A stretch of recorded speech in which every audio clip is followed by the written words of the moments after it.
అది క్రియల వలన కలిగినది కాదు కనుక ఎవడును అతిశయింపడానికి ఏంటట, అతిశయపడదు వీలు లేదు.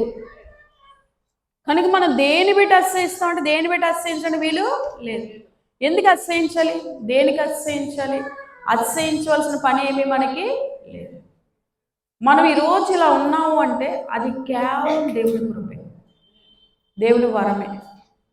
దేవుడే లేకపోతే మనం లేము. ఎంతమంది ఒప్పుకుంటారు ఆ విషయాన్ని? మళ్ళీ చెప్దాం కదా, దేవుడు లేకపోతే మనము లేము. కనుక బైబిల్ వాక్యం ఏమైనా సెలవిస్తుందంటే యెహోవాయందు భయభక్తులు కలిగిన మన అందరి పట్ల కూడా మరి విశ్వాసం ఉంచినప్పుడంట ప్రభు నా ఎడలి కార్యము చేస్తాడు అనే నమ్మకం పరిపూర్ణంగా మనలో ఉండి మనం చేయవలసిన పని ఏంటంటే మీకు కావాల్సిన విషయం కొరకు దేవుడికి జ్ఞాపకం వచ్చినప్పుడల్లా ఆ అంశం కొరకు దేవుడు చేశాడని మీ నోటితో మీరు మీ